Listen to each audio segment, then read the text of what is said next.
ஆண்டவரும் இரட்சகருமாகிய இயேசு கிறிஸ்துவின் பரிசுத்தமுள்ள நாமம் மகிமைப்படுவதாக.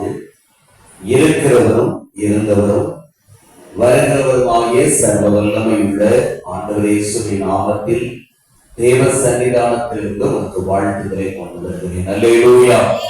நம்முடைய ஆண்டவர் நல்லவர், அவர் ஜீவிக்கிறார். ஆகவே நாமும் என்ன நிர்மூலமாகாதபடி ஜீவித்துக் கொண்டிருக்கிறோம். அல்லேலூயா. மகிமை உண்டாவதாக. இந்த சுத்திகரிப்பு கூட்டத்தினுடைய 2வது நாளில் மறுபடியும் தேவனுடைய கிருபையுள்ள வார்த்தைகளுக்காக எழுந்திருக்க ஆண்டவர் அடிமைக்கு பாராட்டின பெரிய கிருபைகளுக்காக என் ஆண்டவருக்கு ஸ்தோத்திரம் செலுத்துகிறேன்.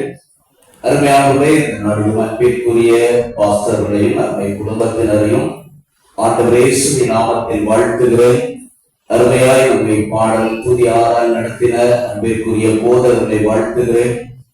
தேவ வார்த்தையை கேட்கும்படி ஆவலோடு கடந்து வந்த தேவ பிள்ளைகளாகிய ஒவ்வொருவரையும் இயேசுவின் நாமத்தில் வாழ்த்துகிறேன். சமீபத்திலும் தூரத்திலிருந்து இந்த வார்த்தையை கேட்டுக் கொண்டிருக்கிற ஒவ்வொரு பெரிய நண்பர்களையும் அன்பு சகோதர சகோதரனை நான் வாழ்த்துகிறேன். அல்லேலூயா. ஆசீர்வதிப்பாராக. நாம் அவரை தொழுது கொள்ளுகிற பொழுதெல்லாம் அவர் நமக்கு சமீபமாய் வந்து விடுகிறார். அல்லேலூயா. தேவனை இவ்வளவு சமீபமாய் பெற்றிருக்கிற வேறு பெரிய ஜாதி எது என்று வேதம் சொல்கிறது? 2 பேர் அல்லது 3 பேர் அவருடைய நாமத்தினால நம்ம எங்க கூடியிருந்தாலும் அவருடைய பிரசன்னம் நம்மோடு கூட உண்டு. கர்த்தர் நம்மோடு கூட இருக்கிறார். அவருடைய மகிமை பிரசன்னத்தை நாம் உணர்ந்து கொண்டிருக்கிறோம். அல்லேலூயா. அன்றைக்கு தேவாலயத்தை நிரப்பின கர்த்தருடைய மகிமை இந்த ராத்திரி வேளையிலே நம்முடைய மகிமத்திலே இறங்கி வந்திருக்கிறது. நம்முடைய துதி ஸ்தோத்திரங்களை கர்த்தர் மகிமைப்பட்டுக் கொண்டிருக்கிறார்.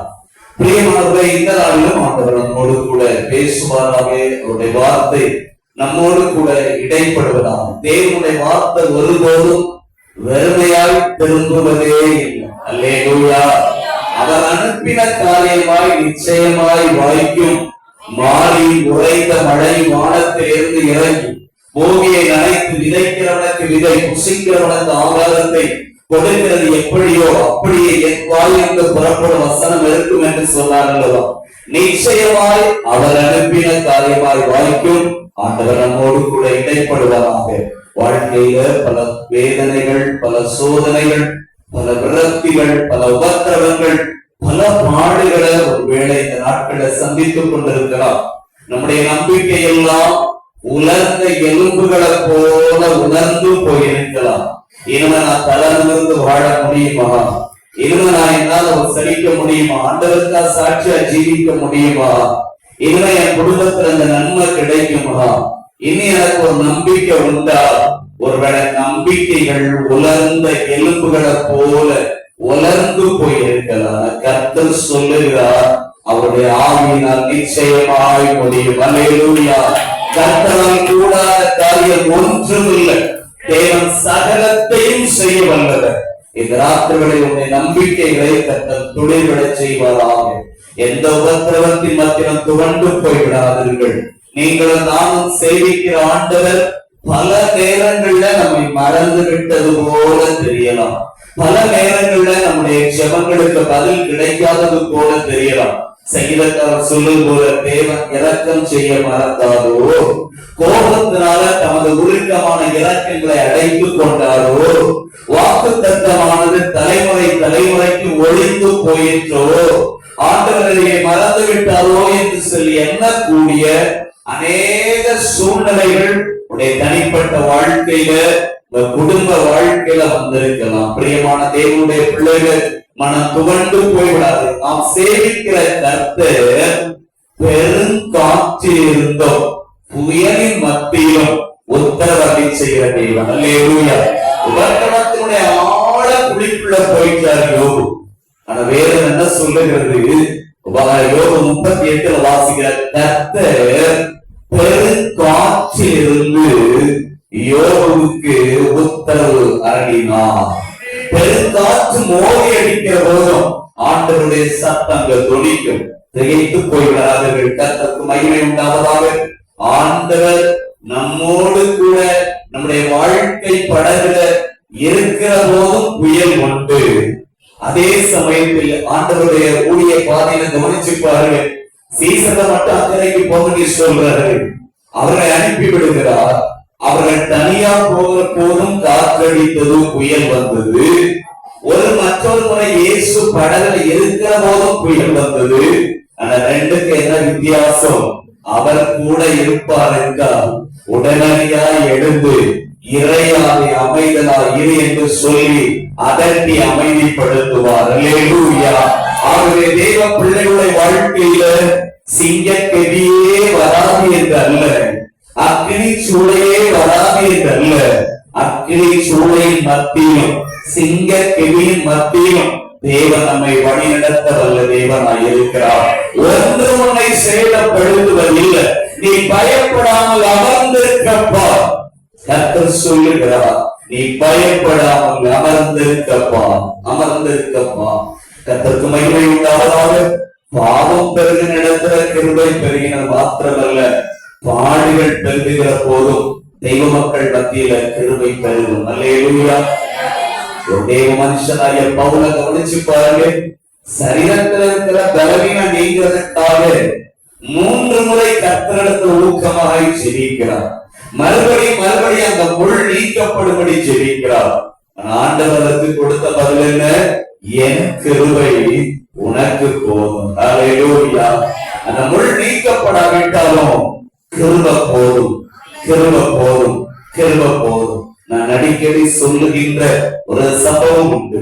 ஒரு பரிசுத்தவான் தன்னுடைய வாழ்க்கையில மிக மனம் சோர்ந்து போனார். வாழ்க்கையில ஏற்பட்ட உபத்திரவங்கள், வாழ்க்கையில ஊழிய பாதையில வந்த வேதனைகள், நிந்தனைகளால சோர்ந்து போய் ஆண்டவருடைய பாதத்துல காத்திருக்கிறார். அப்ப ஆண்டவருக்கு ஒரு தரிசனத்தை காண்பித்தார். என்ன தரிசனம்னா, இந்த பரிசுத்தவான் ஆற்றில் படகுல பயணம் செய்வது போல ஒரு தரிசனம். ஆற்றுல படகுல பயணம் பண்றாரு. அவர் போய்கொண்டிருக்கக்கூடிய படகு ஆற்றின் நடுவில் ஒரு பாறை இருக்கிறது. அந்த பாறையில் அப்படியே போய் மோதி நின்று விட்டது. இவர் அந்த படகை திருப்பி வேறு பக்கமாய் கொண்டு சென்று முன்னேறி செல்ல வேண்டும் என்று நினைக்கிறார். முடியவில்லை. ஏனென்றால் பாறை அவ்வளவு பெரிதாக இருக்கிறது. தன்னால் ஆழ மட்டும் முயற்சி செய்து விட்டார். அவரால் எதுவுமே செய்ய முடியவில்லை. படகுல இருந்தே ஆண்டவர் பார்த்து சொல்லிட்டார், ஆண்டவரே, என் வாழ்க்கை பாதையில இருக்கக்கூடிய இந்த பாறையை மாற்றிவிடும், இந்த கற்பாறையை மாற்றிவிடும். என்னால் முன்னால செல்ல முடியாது, தடையாக இருக்கிறது. ஆண்டவரே, இந்த பாறையை மாற்றிவிடும் என்று சொல்லி ஜெபித்தார். ஆண்டவர் சொன்னார், மகனே, உன்னுடைய ஜெபத்திற்கு நான் நேரடியாய் பதில் கொடுக்க போவதில்லை, நான் இந்த பாறையை மாற்ற போவதில்லை. ஆனால் பாறை இருக்கிற இடத்துல அப்படியே இருக்கும். நான் வேற ஒரு காரியத்தை செய்ய போறேன். இந்த பாறையை மூழ்கடிக்கக்கூடிய அளவிற்கு இந்த ஆற்றினுடைய தண்ணீரின் மட்டத்தை நான் உயர்த்த போறேன். இந்த நீர் மட்டத்தை நான் உயர்த்த போறேன். உன்னுடைய படகை எளிதாய் தாண்டி செல்லும்படி சொல்றேன். இப்படி சொல்லிக் கொண்டிருக்கிற போது அந்த தரிசனத்துல அந்த ஆற்றினுடைய தண்ணீர் கிடுகிடு உயர்ந்து கொண்டே வந்தது, உயர்ந்து கொண்டே வந்தது. எந்த பாறை இவருக்கு பயமுறுத்தினதோ, எந்த தடை இவரால் முன்னேறி செல்ல முடியாமல் நின்று கொண்டிருந்ததோ, எதை பார்த்து பயந்தாரோ அதே பாறையை அந்த தண்ணீர் மூழ்கடித்து போன்றது. இவருடைய படகை எளிதாய் கடந்து சென்றது. அல்லேலூயா. பாடுகள் பெருக பெருக தெய்வத்தினுடைய கிருபை பெருகி கொண்டே இருக்கும். அல்லேலூயா. இன்னும் அந்த பலவீனம் மாறலையே, இன்னும் அந்த பிரச்சனை மாறலையே, இன்னும் அந்த நிந்தனை மாறலையே, இன்னும் அந்த அவமானம் மாறலையே, ஆண்டவரை ஜெபத்தை கேட்கணும்னு நினைக்கிறீங்களா? ஆண்டவர் சொல்கிறார், கிருபை பெருகும், கிருபை பெருகும், என் கிருபை உனக்கு போதும். அல்லேலூயா. கிருபை நாம் மேற்கொள்ளுவார், கிருபை நாம் மேற்கொள்ளுவார். கர்த்தருடைய நாமம் மகிமை பெறுவதாக. ஆண்டவர் இந்த வார்த்தையினால் உங்களை பேசுவாராக. தேவ கிருபை, தேவ சமாதானங்களின் நிறைவால் பலி பெருகுவதாக. பிரியமானவர்களே, இந்த ராத்திரிகளில் நம்முடைய தியானத்துக்காக அடிக்கடி நாம் வாசித்து தியானித்திருக்கிற அப்போஸ்தலனாகிய பவுல் கொரிந்து சபைக்கு எழுதின முதலாவது நிருபம் 1 கொரிந்தியர் 9வது அதிகாரம், 1 கொரிந்தியர் 9வது அதிகாரம் 24வது வசனத்தை ஒருவர் கூட நாம் வாசிக்க கேட்போம். பந்தய சாலையில் ஓடுகிறவர்கள் எல்லாரும் ஓடுவார்கள், ஆகிலும் ஒருவரே பந்தயத்தை பெறுவான் என்று அறியீர்களா? நீங்கள் பெற்றுக் கொள்ளத்தக்கதாக ஓடுங்கள். அல்லேலூயா. ஒரு நிமிஷம் கண்களை மூடி கர்த்தரை நோக்கி பார்ப்போம். ஸ்தோத்திரம் ஆண்டவரே, மகிமையுள்ள எங்கள் அன்பின் கர்த்தாவே, பரிசுத்தமுள்ள நல்ல தகப்பனே, இருக்கின்றவராகவே இருக்கிறவரே, எங்களோடு கூட பேசுகின்ற நல்ல தெய்வமே, அப்பா பிதாவே, நேசகுமாரன் இயேசு கிறிஸ்துவின் நாமத்தினால் உடைய சன்னிதானத்தில் நாங்கள் வருகிறோம் ஐயா. ஆவியானவர் நம்முடைய மத்தியிலே அசைவாடுவீராக. மனுஷன் அப்பத்தினால் மாத்திரமல்ல, தேவனுடைய வாயிலிருந்து புறப்படுகின்ற ஒவ்வொரு வார்த்தையினாலும் பிழைப்பான் என்று வேதம் சொல்லுகிறது. ஆண்டவரே, இந்த கிருபையுள்ள வார்த்தைகள், அபிஷேக வார்த்தைகளை ஆண்டவரை எங்களோடு கூட பேசுவீரா. ஆவியானவர்களுடைய மத்தியிலே அசைவாடும் வசனத்தை பொறுக்கி போடுகிற எல்லா வாரத்தின் கிரியைகளையும், பலவீனத்தின் கட்டுகளையும், நித்திரை மயக்கங்களையும் ஆண்டவரே மாற்றி போட்டு வசனத்தை கிரகித்துக் கொள்ளத்தக்கதாக எங்களுக்கு பிரகாசமுள்ள மனக்கண்களை தருவீராக. ஆண்டவர் எங்களோடு இடைபடுவீராக. தரிசனத்தை பெற்றுக் கொள்ள கிருபைத்தார். இயேசு கிறிஸ்துவின் பரிசுத்தமுள்ள நாமத்தில் கெஞ்சி மன்றாடுகிறோம் நல்ல பிதாவே. ஆமென். ஹல்லேலூயா. கர்த்தருடைய பரிசுத்த நாமம் மகிமைப்படுவதாக. 1 கொரிந்தியர் 9வது அதிகாரத்தில் 24வது வசனம், பந்தய சாலையில் ஓடுகிறவர்கள் எல்லாரும் ஓடுவார்கள், ஆகிலும் ஒருவனே பந்தயத்தை பெறுவான் என்று நீங்கள் அறியீர்களா? நீங்கள் பெற்றுக் கொள்ளத்தக்கதாக ஓடுங்கள். நீங்கள் பெற்றுக் கொள்ளத்தக்கதாக ஓடுங்கள். அல்லேலூயா. வாசிக்க கேட்ட இந்த வேத வசனத்தின் பேரில் அநேக முறை அநேக தேவ செய்திகளை நாம் கேட்டிருக்க கூடும். அப்போஸ்தலனாகிய பவுல் கொரிந்து சபையில் அழைக்கப்பட்ட தெரிந்து கொள்ளப்பட்ட விசுவாசிகளுக்கு, பரிசுத்தவான்களுக்கு அந்த தேவ மனிதன் இந்த கடிதத்தை, இந்த நிருபத்தை எழுதுகிறதை நாம் பார்க்க முடியும். அப்படி எழுதுகிற போது இந்த 9வது அதிகாரத்தினுடைய இறுதி பகுதியில் அவர் சொல்லுகிறார், விசுவாசிகளை பார்த்து நீங்கள் பெற்றுக் கொள்ளத்தக்கதாக ஓடுங்கள். தொடர்ந்துள்ள வசனங்களையும் நீங்கள் வாசிப்பீர்கள் என்றால், அங்கு அப்போஸ்தலனாகிய பவுல் நம்முடைய வாழ்க்கை, நம்முடைய ஆவிக்குரிய ஜீவியத்தை அவர் ஓட்ட பந்தயத்தோடு கூட ஒரு பந்தய சாலைக்கு ஒப்பிட்டு அந்த தேவ மனிதன் எழுதுகிறதை நாம் பார்க்க முடியும். ஒவ்வொரு விசுவாசியினுடைய வாழ்க்கையும், ஒவ்வொரு தேவ பிள்ளையினுடைய வாழ்க்கையும் ஆண்டவர் நம்மை சந்தித்த நாள் துவக்கி நம்முடைய ஆவிக்குரிய ஜீவியத்தில் ஓட்ட பந்தயத்திலாக்கும், பந்தய சாலையிலாக்கும் நாம் நிறுத்தப்பட்டிருக்கிறோம்.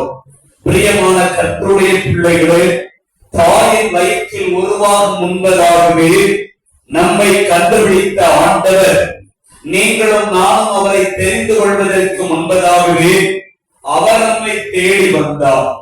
நீங்களும் நானும் அவரை அறிந்து கொள்வதற்கு முன்பதாகவே, உலக தோற்றத்திற்கு முன்பதாகவே அந்த தெய்வம் நம்மை தெரிந்து கொண்டார். அல்லேலூயா. அவர் தெரிந்து கொண்டதுனால்தான் நாம் இன்னைக்கு இந்த ஆலயத்திற்குள்ள வந்திருக்கிறோம். அல்லேலூயா. எங்கேயோ கிடந்தோம், எப்படியோ கிடந்தோம், பயங்கரமான குடியிலும் பாவ சேற்றுக்குள்ளாய் தேவனற்றவர்களாய் இருந்தோம், ஆண்டவரை அறியாதவர்களாய் இருந்தோம். ஆனால் அவருடைய கிருபை நம்மை சந்தித்தது. காணாமல் போன ஆடுகளை போல இருந்த நம்மை அந்த நல்லமை தேடி வந்து ரட்சித்தார். நாம் அவரிடத்தில் அன்பு கூர்ந்ததினால் அல்ல, அவர் நம்மிடத்தில் அன்பு கூர்ந்ததினால் நம்மை ரட்சித்தார், தம்முடைய பிள்ளையாய் மாற்றினார். ஆண்டவர் நம்மை தம்முடைய பரிசுத்த இரத்தத்தால் கழுவி சுத்தப்படுத்தி தேவனுடைய பிள்ளையாக்கி ஆவிக்குரிய ஜீவியத்தில் நம்முடைய வாழ்க்கையில் விசுவாசத்தை துவக்கி வைத்திருக்கிறவர் அந்த அருமை ஆண்டவராகிய இயேசு கிறிஸ்து. அல்லேலூயா. எத்தனையோ நம்மை விட நல்ல பரிசுத்தவான்கள், நம்மை விட பக்திமான்கள், நம்மை விட ஞானவான்கள், நம்மை விட சன்மார்க்க ஜீவிதம் உடையவர்கள் இந்த பூமியில எத்தனையோ கோடி கோடி பேர் இருந்த போதிலும் கூட ஆண்டவர் நம்மை தேடி வந்து நமக்குள்ளாய் அந்த விசுவாசத்தை துவக்கி விட்டு இருக்கிறார். எபிரேயர் 12 அதைத்தான் சொல்லுகிறது. விசுவாசத்தை துவக்குகிறவர் முடிக்கிறவருமாகிய அவர் என்று வேதம் சொல்லுகிறது. அப்படி விசுவாச வாழ்க்கையை துவக்கி வைத்து பந்தய சாலையில் நிறுத்திவிட்டு ஆண்டவர் நம்மை பார்த்து சொல்லுகிறார், ஓடு மகனே ஓடு, பெற்றுக் கொள்ளத்தக்கதாய் ஓடிக்கொண்டே இரு. அல்லேலூயா. ஏன்னா ஆவிக்குரிய ஓட்ட ஜீவிதத்தை ஆரம்பித்திருக்கிற அநேகர் ஓட்டத்தை ஜெயமாய் முடித்தது இல்லை. இடையில் திசை திரும்பி விட்டவர்கள் உண்டு, இடையில் அங்கும் இங்கும் பார்த்து நின்று போனவர்கள் உண்டு, வழி மாறி போனவர்கள் உண்டு. ஆனால் கடைசி வரைக்கும் ஓட்டத்தை ஜெயமாய் ஓடி முடிக்கிற தேவ பிள்ளைகளாய் நாம் இருக்க வேண்டும் என்று ஆண்டவர் எதிர்பார்க்கிறார். அல்லேலூயா. 1984 வருஷத்துல லாஸ் ஏஞ்சல்ஸ்ல உலகத்தினுடைய மிக மிக முக்கியமான விளையாட்டாக ஒலிம்பிக் போட்டி நடைபெற்றது. அதுல நம்முடைய இந்திய நாட்டை சார்ந்த நட்சத்திர வீராங்கனை ஆகிய சைனி ஆபிரகாம் அவர்கள் அதுல கலந்து கொண்டாங்க. அவங்க ஓடினாங்க முதலாவதாக வந்து சேர்ந்தார்கள். ஓட்டப்பந்தயத்துல முதலாவதாக ஓடி வந்து சேர்ந்தார்கள். ஆனாலும் அவர்களுக்கு பரிசு கிடைக்கல. ஏன் தெரியுமா? வந்தது முதல் தான் வந்தாங்க. முதல் பரிசு அந்த தங்க பதக்கம் அவர்களுக்கு கொடுக்கப்படவில்லை. காரணம் என்னன்னா, அவர்கள் ஓடுகின்ற போது தனக்கென்று நியமிக்கப்பட்ட அந்த ட்ராக்ல அந்த கோட்ல ஓடாதபடி, தனக்கென்று நியமிக்கப்பட்ட அந்த பாதையில ஓடாதபடி ஓடுகின்ற போதே வேறொருவருடைய பாதையில ஓட ஆரம்பித்து கடைசி முன்னணியில் வந்த போதிலும் அவர்கள் சட்டத்தின்படி விதிமுறையின்படி பரிசு பெற தகுதியற்றவர்களாய் மாறி போனார்கள். பிரியமானவர்களே, இன்றைக்கு ஆவிக்குரிய ஜீவியத்துல நீங்களும் நானும் ஓடிக்கொண்டிருக்கிறோம். விசுவாச பாதையில ஓடுவது பெரிதல்ல, ஓட்டத்தை ஜெயமாய் முடிக்க வேண்டிய அவசியம். அல்லேலூயா. ஆகவே நாம் வேதம் சொல்லுகிறார், நீங்கள் பெற்றுக் கொள்ளத்தக்கதாய் ஓடுங்கள். எதை பெற்றுக் கொள்ளத்தக்கதாய் ஓட வேண்டும்? அப்போஸ்தலனாகிய பவுல் பிலிப்பு சபைக்கு எழுதின நிருபம் ஒரு வசனத்தை கூட நாம திருப்பலாம். பிலிப்பியர் 3வது அதிகாரம், நமக்கு நன்றாய் தெரிந்திருக்கிற அந்த வாக்கியத்தை கூட நாம் வாசிக்க கேட்போம். பிலிப்பியர் 3வது அதிகாரத்தினுடைய 13-14 வசனங்களை வாசிக்க கேட்போம். பிலிப்பியர் 3:13-14. சகோதரரே, அதை பிடித்துக் கொண்டேன் என்று நான் எண்ணுகிறதில்லை. ஒன்று செய்கிறேன், பின்னானவைகளை மறந்து முன்னானவைகளை நாடி கிறிஸ்து இயேசுவுக்குள் தேவன் அழைத்த பரம அழைப்பின் பந்தய பொருளுக்காக இலக்கை நோக்கி நான் தொடருகிறேன். அல்லேலூயா. பவுல் என்ன சொல்றார் பாருங்க, தன்னுடைய அனுபவத்தை யாருக்கும் சொல்லுகிறார். கிறிஸ்து இயேசுவுக்குள் தேவன் அழைத்த பரம அழைப்பின் அந்த பந்தய பொருளுக்காக இலக்கை நோக்கி நான் தொடருகிறேன். அருமையான தேவனுடைய பிள்ளைகளே, நமக்கு ஒரு இலக்கு உண்டு, நமக்கு ஒரு இறுதி எல்லை உண்டு. நாம் நம்முடைய ஜீவித காலத்தில் என்றைக்கு நம்முடைய கண்களை மூடுகின்றோமோ அன்றைக்கு அந்த மேலோக ராஜ்யத்திற்குள்ளாய் நாம் பிரவேசிக்கிறோம். நம்முடைய நித்திய குடியிருப்பு இங்கே இல்லை. நம்முடைய நித்திய குடியிருப்பு சொர்க்க ராஜ்யத்தில் உண்டு. நாம் பார்க்கிற வானங்களுக்கு மேலாய், நாம் பார்க்கிற நட்சத்திர கூட்டங்களுக்கு மேலாய் ஜோதிமயமான ஒரு தேசம் உண்டு, ஜோதிமயமான ஒரு ராஜ்யம் உண்டு. தரையெல்லாம் தங்க வீடு, அழுகை இல்லை, கண்ணீர் இல்லை, புலம்பல் இல்லை, வேதனை இல்லை.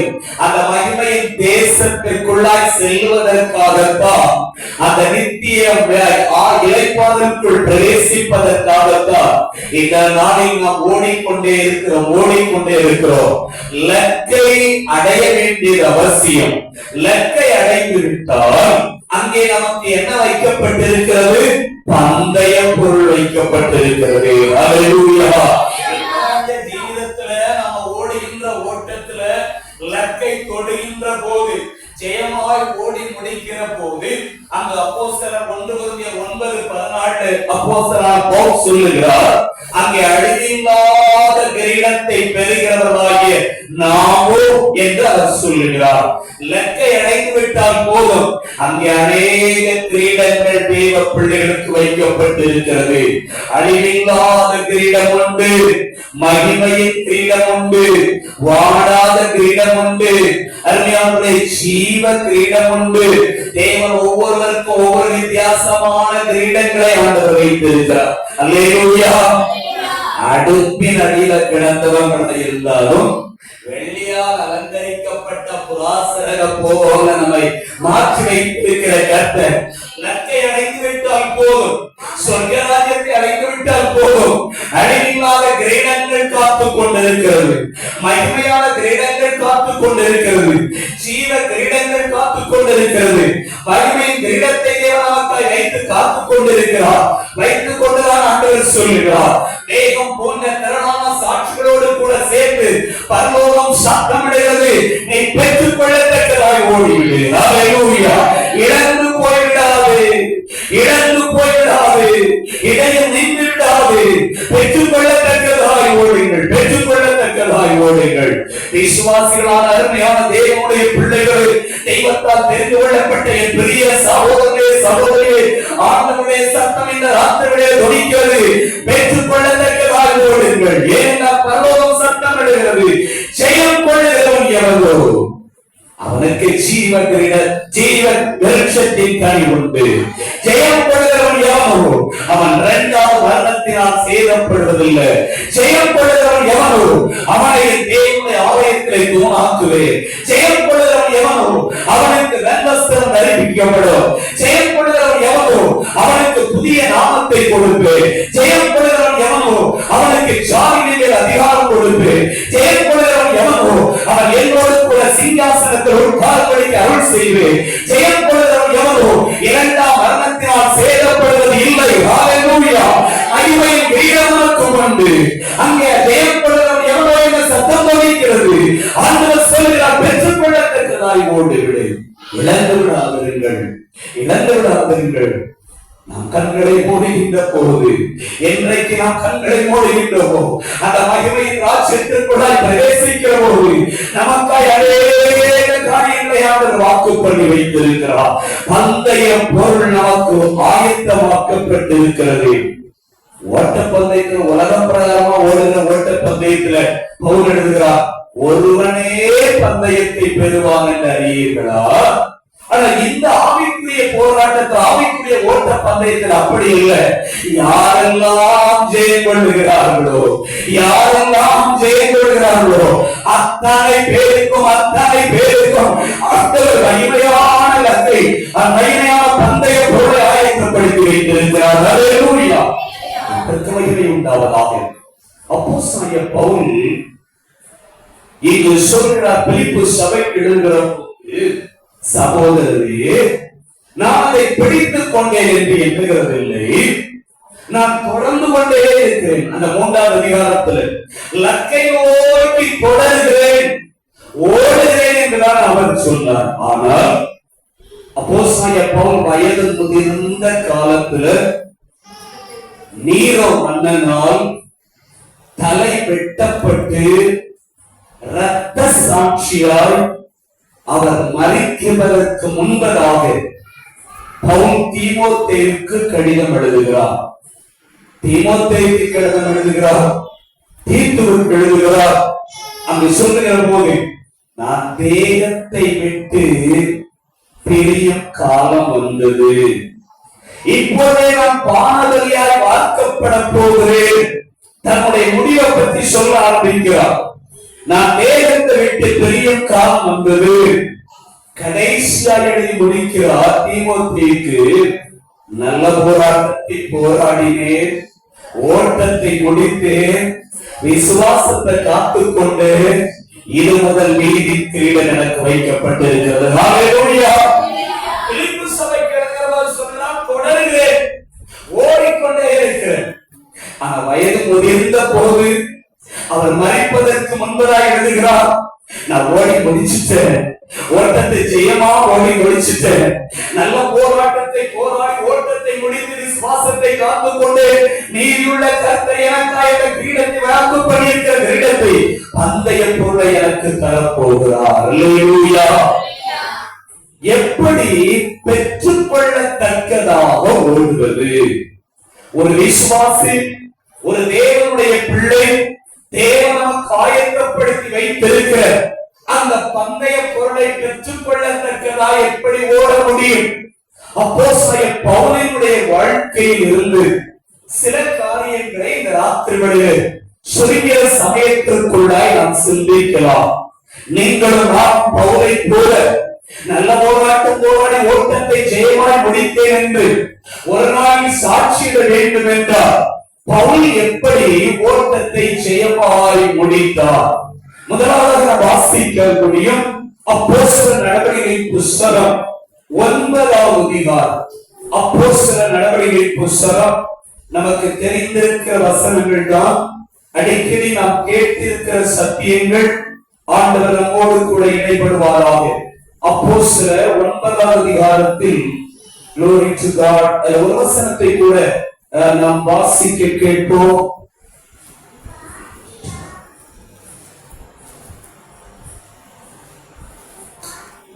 நான்காவது வசனம் துவக்கி 9:4.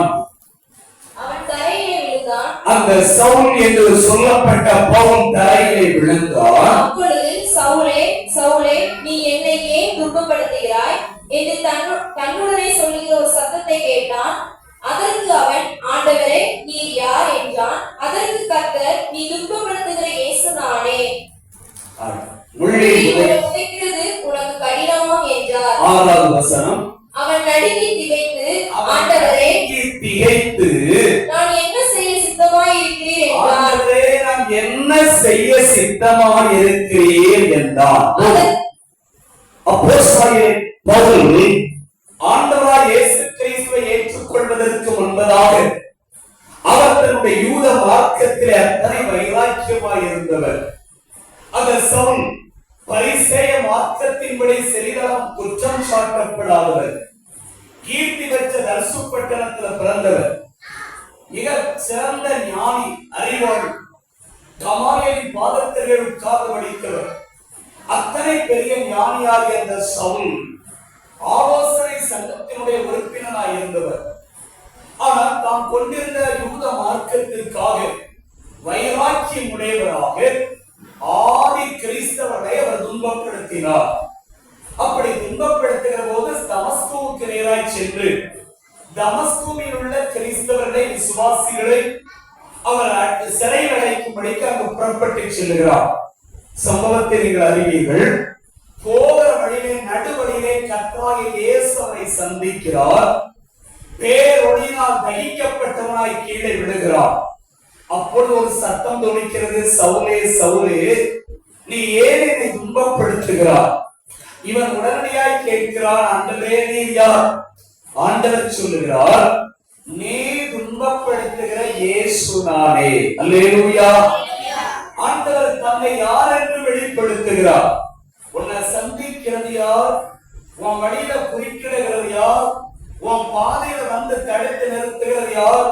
தன்னை இன்னார் என்று வெளிப்படுத்தின உடனே அவன் கேட்கிற அடுத்த கேள்வி என்ன தெரியுமா?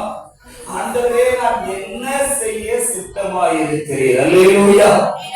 ஒரு மனுஷனுடைய வாழ்க்கையில தெய்வம் குறுக்கிடுவார் என்றால் அந்த மனுஷன் தெய்வத்தை பார்த்து கேட்க வேண்டிய ஒரு கேள்வி, ஏவினுடைய பாதையில் குறுக்கிடுகிறேன், என்னை பற்றி உங்களுடைய சித்தம் என்ன?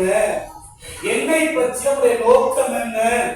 உங்களுடைய வாழ்க்கையில் ஆண்டவர் குறுக்கிடுகிற போது, ஆண்டவருடைய வாழ்க்கையை சந்திக்கிற போது எந்த ஒரு மனுஷனையும் தேவன் வீணாக சந்திக்கிறது இல்லை. வீணாக ஆண்டவர் குறிக்கிடுகிறது இல்ல. வீணாக ஆண்டவர் யார் மீது அபிஷேக தைலத்தை வார்க்கிறது இல்ல.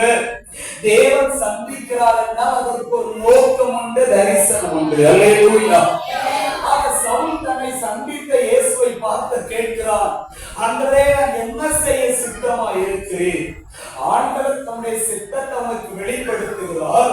அந்த சவுல் ஆண்டவருடைய சித்தத்திற்கு அப்படியே அர்ப்பணிக்கிறார். பின்னால் எழுதுகிறார், நான் மாம்சத்தோடு ரத்தத்தோடும் யோசனை வண்ணாதபடிக்கு என்னை பிரித்தெடுத்த தெய்வத்தினுடைய சித்தத்திற்கு நான் அர்ப்பணித்தேன். அகிரிப்பா ராஜாவுக்கு முன்னதாக என்று சவுல் சொல்லுகிறார். அவர் சொல்லுகிற போது, ராஜாவே, யார் அந்த பரம தரிசனத்திற்கு கீழ்ப்படியாதவனா இருக்கல. என்ன அர்த்தம் தெரியுமா? ஆண்டவருடைய சித்தத்திற்கு பூரணமாய் அர்ப்பணித்த தேவ மனுஷன் பவுல். அல்லேலூயா. ஓட்டத்தை ஜெயமா ஓடி முடிக்கணும்னா தேவ பிள்ளைகளுடைய வாழ்க்கையில தெய்வ சித்தம் செய்கிறவர்களாய் காணப்பட வேண்டியது அவசியம். உங்களை பற்றி, என்னை பற்றி ஆண்டவர் வைத்திருக்கிற நோக்கம் என்ன? ஆண்டவர் வைத்திருக்கிற சித்தம் என்ன என்பதை உணர்ந்து அந்த சித்தத்திற்கு பூரணமாய் அர்ப்பணிக்க வேண்டியது அவசியம். அருமையானவர்களே, நம்மை குறித்த தேவ சித்தம் என்ன? நம்மை பற்றி ஆண்டவர் வைத்திருக்கிற சித்தம் என்ன? வேதத்தில் பொதுவான சில சித்தங்கள் உண்டு. 1 தீமோத்தேயுவின் புஸ்தகம் 2வது அதிகாரம் 4வது வசனத்தை நீங்கள் வாசிக்கிற போது நமக்கு நன்றாக தெரிந்திருக்கிற வசனம் 1 தீமோத்தேயு 2:4 வாசிக்கிறோம். எல்லா மனுஷரும் ரட்சிக்கப்படவும் சத்தியத்தை அறிகின்ற அறிவை அடையவும் அவர் சித்தமுள்ளவராய் இருக்கிறார். அல்லேலூயா. எல்லா மனுஷரும் ரட்சிக்கப்பட வேண்டும் என்பது தேவ சித்தம். இந்த பூமியோட கடைசி மனுஷன் வரைக்கும் அவன் ரட்சிப்பாகிய பாவ மன்னிப்பின் நிச்சயத்தை, நித்திய ஜீவனை பெற வேண்டும் என்பது ஆண்டவருடைய சித்தம். அருமையான கர்த்தருடைய பிள்ளைகளே, நாம் இங்கு விசுவாசிகளாய் இருக்கிறோம் என்பதை நான் அறிவேன். ஆயும் ஒருவேளை இன்னும் அந்த ரட்சிப்பை பெறாத யாராயும் இருப்பீர்கள் என்றால் வேதம் சொல்கிறது, ஒருவராயும் கெட்டு போவது பரலோகத்தில் இருக்கிறவங்களை படைத்த பிதாவினுடைய சித்தம் அல்ல. எல்லாரும் ரட்சிக்கப்படும். பாவத்தை விட்டு, அக்கிரமத்தை விட்டு, அநியாயத்தை விட்டு, செற்றின்பத்தை விட்டு, வாய்மாலத்தை விட்டு, தூசர வார்த்தை விட்டு, சினிமா செற்றின்பங்களை விட்டு, இச்சைகளை விட்டு மனம் திரும்பி ஆண்டவராய் இயேசு கிறிஸ்துவினுடைய கல்வாரி சிலுவையை நோக்கி பார்த்து அவர் சிலுவையில் சிந்தின ரத்தத்தினால கழுவப்பட தன்னை ஒப்பு கொடுத்து அந்த இயேசுவின் ரத்தத்தின் புண்ணியத்தினால் கிடைக்கிற பாவ மன்னிப்பின் நிச்சயமா ரட்சிப்பை பெற வேண்டும் என்பது தேவ சித்தம். அல்லேலூயா. ரட்சிக்கப்படாத எந்த ஒரு மனுஷனும் சொர்க்க ராஜ்யத்தில் நுழையவே முடியாது. தீட்டுள்ளதும் பொய்யையும் அருவருப்பை நடப்பிக்கிற ஒன்றும் தெய்வத்தின் ராஜ்யத்தில் பிரவேசிப்பது இல்லை. ரட்சிக்கப்பட்டவர்கள் அதன் வெளிச்சத்தில் நடப்பார்கள். அவை இதுவரைக்கும் ஒருவேளை யாராயிரம் மனம் திரும்பாமல் இருப்பீர்கள் என்றால், யாராயிரம் ரட்சிக்கை பெறாது இருப்பீர்கள் என்றால் மனம் திரும்ப வேண்டியது அவசியம். தேவ சித்தத்தை நிறைவேற்ற வேண்டியது அவசியம். மாத்திரமல்ல, அந்த 2:4 வேதம் சொல்லுகிறது, சத்தியத்தை அறியவும் அவர் சித்தமுள்ளவராய் இருக்கிறார். மனம் திரும்பின ஒரு மனுஷன் பிதா, குமாரன், பரிசுத்த ஆவியின் நாமத்தினால அவர் ஞானஸ்நானம் பெற்றுக் கொள்ள வேண்டியது அவசியம். அல்லேலூயா. பாவத்திற்கு செத்து நீதிக்கு பிழைக்கிற அந்த அனுபவத்தை கிறிஸ்துவோடு கூட அடக்கம் பண்ணப்பட்டு அவரோடு கூட உயிரோடு எழுப்பப்படுகிற அந்த சத்தியத்தை அறிந்து கொள்ள வேண்டியது அவசியம். சத்திய வார்த்தைகளை புரிந்து கொள்ள வேண்டியது அவசியம்.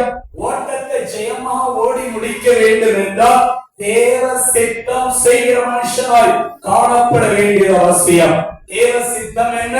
ரட்சிக்கப்படுவது தேவ சித்தம், மனம் திரும்புவது தேவ சித்தம், சத்தியத்தை அறிந்து கொள்வது தேவ சித்தம், சத்தியத்திற்கு கீழ்ப்படிவது தேவ சித்தம். அது மாத்திரமல்ல, நம்மை குறித்த தேவ சித்தம் என்ன? அப்போஸ்தலனாகிய பவுல் தெசலோனிக்கே சபைக்கு எழுதின 1 தெசலோனிக்கேயர் 4வது அதிகாரம் 3வது வசனத்தில் வேதம் சொல்லுகிறது. அந்த ஒரு வசனத்தை கூட நாம் வாசிக்கலாம். 1 தெசலோனிக்கேயர் 4:3. நீங்கள் பரிசுத்தம் உள்ளவர்களாக வேண்டும் என்பது தேவனுடைய சித்தமாய் இருக்கிறது. உங்களை குறித்த தேவ சித்தமாய் இருக்கிறது. 7வது வசனம் தேவன் நம்மை அசுத்தத்திற்கு அல்ல பரிசுத்தத்திற்கே அழைத்திருக்கிறார். அல்லேலூயா. தேவன் நம்மை அசுத்தத்திற்கு அல்ல பரிசுத்தத்திற்கே அழைத்திருக்கிறார். நம்மை குறித்த இரண்டாவது தேவ சித்தம் என்ன? பரிசுத்தமாய் ஜீவிக்க வேண்டியது அவசியம். ஐயா, ஓட்டத்தை ஜெயமா ஓடி முடிக்கணும்னா தேவ சித்தம் நிறைவேற்ற வேண்டும். தேவ சித்தம் என்ன? பரிசுத்த ஜீவிதம் செய்வது தேவ சித்தம். ஏன் பரிசுத்தமா வாழணும்? நம்மை அழைத்தவர் பரிசுத்தர். அல்லேலூயா. நம்மை தெரிந்து கொண்டவர் பரிசுத்தர். உங்களை அழைத்தவர் பரிசுத்தராக இருக்கிறதுனால உங்கள் நடக்கைகளில் எல்லாம் பரிசுத்தராய் காணப்படுங்கள். கர்த்தராகிய நான் பரிசுத்தராய் இருக்கிறது போல நீங்கள் எனக்கு ஏற்ற பரிசுத்தராய் இருப்பீர்களாக. பல சமயங்கள்ல நாம நமக்கேற்ற பரிசுத்தத்தை காண்பிக்கிறோம் இல்லையா? நமக்கேற்றபடி இது பரிசுத்தம், நமக்கேற்றபடி இது நல்லது, நமக்கேற்றபடி இது சுத்தமாக இருக்கிறது நாம நினைக்கிறோம். ஆனா ஆண்டவர் அப்படி சொல்லல. உனக்கேற்ற பரிசுத்தம் அல்ல, கர்த்தராகிய நான் பரிசுத்தராய் இருக்கிறபடியால் நீங்கள் எனக்கு ஏற்ற பரிசுத்தராய் இருப்பீர்களாக. கர்த்தருக்கு பரிசுத்தம் என்பது நம்முடைய உள்ளத்தினுடைய ஆழத்தில் எழுதப்படட்டும். நம்முடைய கண்கள்ல கர்த்தருக்கு பரிசுத்தங்கிறது எழுதப்படட்டும். நம்முடைய சிந்தனையில கர்த்தருக்கு பரிசுத்தங்கிறது எழுதப்படட்டும். பேசுற வார்த்தையில கர்த்தருக்கு பரிசுத்தம் என்பது காணப்படட்டும். நடக்கிற நடவடிக்கையில பரிசுத்தம் என்பது காணப்படட்டும். செய்கிற தொழில கர்த்தருக்கு பரிசுத்தம் காணப்படட்டும். செய்கிற செயல்கள பரிசுத்தம் காணப்படட்டும். எல்லா காரியத்திலும் பரிசுத்தமாய் ஜீவிப்பது நம்மை குறித்த தேவ சித்தம். அல்லேலூயா. கர்த்தருக்கு மகிமை உண்டாவதாக. மூன்றாவதாக தேவ சித்தம் என்ன? எல்லாவற்றிலும் ஸ்தோத்திரம் செலுத்துவது தேவ சித்தம். அதே அப்போஸ்தலனாகிய பவுல் தெசலோனிக்கே சபைக்கு 5வது அதிகாரத்தில் பின்பு எழுதுகிறார், எல்லாவற்றிலும் ஸ்தோத்திரம் செலுத்துங்கள். 18வது வசனம், அப்படி செய்வதே கிறிஸ்து இயேசுவுக்குள் உங்களை குறித்த தேவ சித்தமாக இருக்கிறது. எதை குறித்து முறுமுறுக்க வேண்டாம், எதற்காகவும் ஆண்டவரிடத்தில் முறுமுறுப்பின் சத்தம் வேண்டாம். ஸ்தோத்திரம் செலுத்துங்கள். எல்லாவற்றிற்காய் கர்த்தரை துதியுங்கள், கர்த்தரை மகிமைப்படுத்துங்கள். அவர் துதிக்கு பாத்திரர். தேவன் நம்முடைய பிள்ளைகளுடைய ஸ்தோத்திரத்தை துதியும் ஆண்டவர் எதிர்பார்க்கிறார். அல்லேலூயா. இந்த ஜனத்தை எனக்காகவே நான் ஏற்படுத்தி இருக்கிறேன், இவர்கள் என் துதியை சொல்லி வருவார்கள் என்று எதிர்பார்க்கிறார்.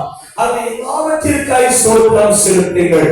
வாழ்வானாலும் வாழ்க்கையில் தாழ்ந்து போனார், வாழ்க்கையில் கஷ்டங்களை நெருக்கங்களை அனுபவித்தாலும் முறுமுறுக்காதீர்கள். தேவனை ஸ்தோத்திரம் பண்ணுங்கள். ஆண்டவருடைய சித்தமாக்கும். நன்மை செய்வது பாட அனுபவிப்பது தேவ சித்தம். இது ஏராளமான காரியங்கள் உண்டு. நான் பொதுவான சில காரியங்களை குறிப்பிட்டிருக்கிறேன். ஒரு தேவ மனுஷன் ஓட்டத்தை ஜெயமாய் ஓடி முடிக்க வேண்டும் என்றால் ரட்சிக்கப்படுவது அவசியம், பரிசுத்தமாய் வாழ்வது அவசியம், சத்தியத்திற்கு கீழ்ப்படிவது அவசியம், எல்லாவற்றிலும் ஆண்டவரை துதிக்க வேண்டியது அவசியம். இதெல்லாம் நம்மை குறித்த தேவ சித்தம். பவுல் நல்ல போராட்டம் போராடி ஓட்டத்தை முடித்தேன் என்கிறாரே. எப்படி முடித்தார்?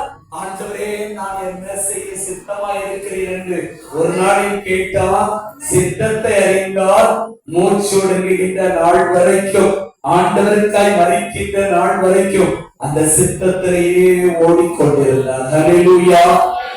என்னைக்காவது ஆண்டவருடைய பாதத்துல காத்திருந்து, ஆண்டவரே என்ன பற்றி உங்களுடைய சித்தம் என்னப்பா, என் குடும்பத்தை பற்றி உங்களுடைய சித்தம் என்ன, என் பிள்ளைங்களை பற்றி உங்களுடைய சித்தம் என்ன கேட்டிருக்கிறோமா? இந்த குடும்பத்திலிருந்து என்ன தெரிந்து கொண்டீரே, இந்த ஊர்ல ஒருவன் வம்சத்துல 2 பேருமா தெரிந்து கொண்டு சேர்த்து கொண்டு வந்திருக்கிறீரே, என்ன பற்றி உங்களுடைய சித்தம் என்ன? இந்த கிராமத்துல எவ்வளவோ ஜனங்கள் இருக்கிறாங்க. ஆனா என் குடும்பம் மட்டும் இந்த சபைக்குள்ள வருவதற்கு உதவி செய்கிறேன். என்ன எதற்காக தேர்ந்தெடுத்தீங்கப்பா? எதற்காக தேர்ந்தெடுத்தீங்க? என்னை குறித்த சித்தம் என்ன? தேவ சித்தம் அறிந்து செயல்படுங்கள். பரலோகத்தில் இருக்கிற பிதாவின் சித்தம் செய்கிறவனாக்கும் தெய்வத்தின் ராஜ்யத்தில் பிரவேசிப்பான். அல்லேலூயா. இரண்டாவதாக அப்போஸ்தலனாகிய பவுல் ஓட்டத்தை ஜெயமாய் எப்படி அவர் ஓடி முடித்தார்? பிலிப்பியருக்கு எழுதின நிருபம் 3வது அதிகாரம். நாம் ஏற்கனவே வாசித்த அந்த பகுதிகளுக்கு நேராய் வசனங்களுக்கு நேராய் நாம் திருப்பலாம். அப்போஸ்தலனாகிய பவுல் பிலிப்பு சபைக்கு எழுதின நிருபம் 3வது அதிகாரம். Glory to God. அந்த ஒரு வசனத்தை கூட நாம் வாசிக்க கேட்போம். Glory to God. 12வது வசனம். நான் அடைந்தாயிற்று அல்லது முற்றும் தேறினானே என்று எண்ணாமல் கிறிஸ்து இயேசுவினால் நான் எதற்காக பிடிக்கப்பட்டேனோ அதை நான் பிடித்துக் கொள்ளும்படி ஆசையாய் தொடருகிறேன். அல்லேலூயா. எதற்காய் பிடிக்கப்பட்டேனோ? நான் சொல்ற வார்த்தையை நன்றாய் கவனியுங்கள். பவுல் பிலிப்பு சபைக்கு எழுதுகிறான், சகோதரரே, அதை நான் பிடித்துக் கொண்டேன், பெற்றுக் கொண்டேன் என்று எண்ணுகிறதில்லை. இன்னும் அந்த பந்தய பொருளை நான் பெற்றுக் கொள்ளவில்லை. ஆசையாய் ஓடிக்கொண்டுதான் இருக்கிறேன். எப்படி ஓடுகிறேன்? என்ன நிலையில ஓடுகிறேன்? நான் முற்றிலும் தேறினவன் ஆனேன் அல்லது பெற்றுக் கொண்டேன், லக்கை அடைந்து விட்டேன் என்று எண்ணாமல் கிறிஸ்து இயேசுவினால் எதற்காய் பிடிக்கப்பட்டேனோ அதை பிடித்துக் கொள்ளும்படி ஆசையாய் தொடருகிறேன். எதற்காய் பிடிக்கப்பட்டேனோ? தரிசனம் பெற்ற ஒரு வாழ்க்கை. ஒரு விசுவாசி ஓட்டத்தை ஜெயமா ஓடி முடிக்கிறதா? அந்த விசுவாசியுடைய வாழ்க்கையில தரிசனம் தேவை. அல்லேலூயா. அதற்கென்று ஒரு தரிசனத்தை முன்வைக்க வேண்டியது அவசியம். எதற்காய் ஆண்டவர் என்னை பிடித்தாரோ? அப்போஸ்தலனாகிய பவுல் ஆண்டவர் நடுவழியை சந்தித்தார். அனனியாவிட்ட சொல்ற, நீ போய் அவனுக்காக ஜெபம் பண்ணு. அவன் இப்போ ஜெபம் பண்றான். ஆண்டவர் அனனியா சொல்றார், ஆண்டவரே, அந்த மனுஷன் மகா பெரிய கொலைபாதகன். அவன் இந்த பட்டணத்தில் உள்ளவர்கள் உங்களுடைய பிள்ளைகளை துன்பப்படுத்த வந்திருக்கிறான். நான் எப்படி போறது? ஆண்டவர் சொல்ற, இல்லை, அவன் நான் தெரிந்து கொண்ட பாத்திரம். பிரஜாதிகளுக்கும் ராஜாக்களுக்கும் சுவிசேஷத்தை அறிவிக்க நான் தெரிந்து கொண்ட பாத்திரப்பா. நீ போ. இப்ப அவன் ஜெபம் பண்ணி கொண்டிருக்கிறார். அனுப்பி வைக்கிறார். அவனை குறித்த தேவன் ஒரு சித்தம் வைத்திருந்தார். கர்த்தருடைய பரிசுத்த நாமத்திற்கு மகிமை உண்டாவதாக. உங்களையும் என்னையும் குறித்து வைத்திருக்கிற தேவனுடைய தரிசனத்தை நாம் பெற்றுக் கொள்ள வேண்டியது அவசியம். ஓட்டத்தை ஜெயமா ஓடி முடிக்கணும்னா தரிசனம் நமக்கு தேவை. ஏதோ வியாதியா கிடந்தோம், ஆண்டவர் சுகமாக்குனாரு, சபைக்குள்ள வந்து சேர்ந்ததுக்காக அல்ல. குடும்பத்துல கஷ்டம் வந்துச்சு, நெருக்கம் வந்துச்சு, ஆண்டவரை தேடினா கொஞ்சம் ஆறுதலா இருக்குங்கிறதுக்காக வந்ததுக்காக அல்ல.